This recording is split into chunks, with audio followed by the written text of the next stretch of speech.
هون وتركيا انه شايفين كل هالشمسيات والمناظر والقعدات اللي على الشاطئ، مو اغلبهم يعني 100% كلهم فري سان بيتس، يعني الكراسي والشمسيات يعني فيكم تقعدوا عليها فور فري.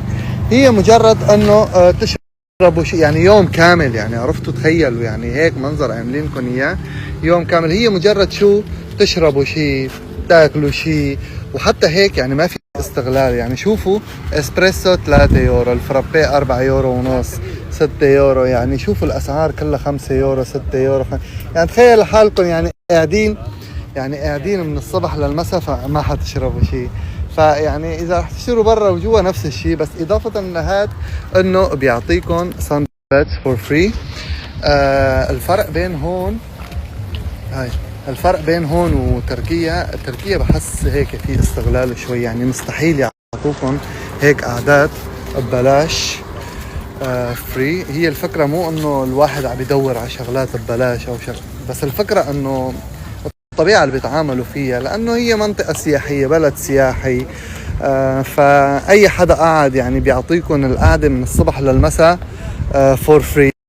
بس هن بنفس الوقت هي فكرة ذكية منه بتقعدوا، لانه ما فيها تكاليف. يعني الفكرة انه الناس اللي بتقعد بتشرب بتاكل بتعمل، شوفوا يعني الكولا 3 يورو ونص، يعني هي صحيح بالماركت حقها يورو ونص يعني، بس دبل السعر، يعني يورو زيادة كرمال هيك قاعدة.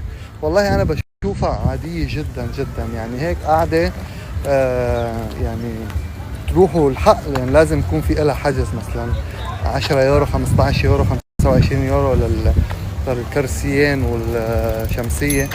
بس رغم هيك انه كلهم فري. شوفوا والمكان جميل على فكرة، يعني حتى شوفوا مثل هيك اماكن يعني مو حرام يكون فري. على فكرة انا بحكي هيك بس يعني انا ماني ضد، انا مع، بالعكس بأيد، يعني انا مع وليس ضد.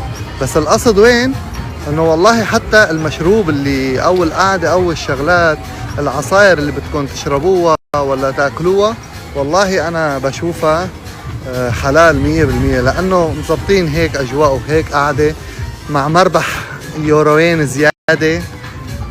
فهي هي الفكرة. تقريبا اغلب اليونان هيك. اليونان شعب اليوناني شعب محب، قنوع، مسالم، هيك اللي شفته. يعني ما بعرف اذا مرق مع حدا تجربة سلبية فيكم تحكوا لي، بس بنفس الوقت يعني الا ما يكون بكل مكان يعني في المنيح وفي ما منيح.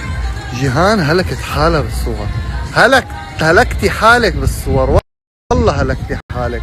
تعال، انا لقيت كم فكرة جديدة بالايفون حتى تطلع الصورة حلوة بالطريقة اللي بصور فيها. هلا تعلمتها، يعني ماني خبير بس يعني تعلمت.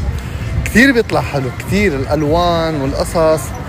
فكاميرا الايفون لصور كثير جميلة، بس بده الواحد يعرف كيف يتحكم. مثلا شايفين هذا المنظر؟ هلا شوفوا شو حاخذ صورة للجيم، بس نزلته بتشوفوا. شو هاي؟ موز. ايه والله، تعال شوف. واو، بنانا. This is banana tree. إلا هي شجرة موز. وأنا أول مرة بحياتي بشوفها. أنا كمان أول مرة بشوفها بحياتي. طب هاي شو؟ أجل عنا أول ضيف. أنا كمان أول مرة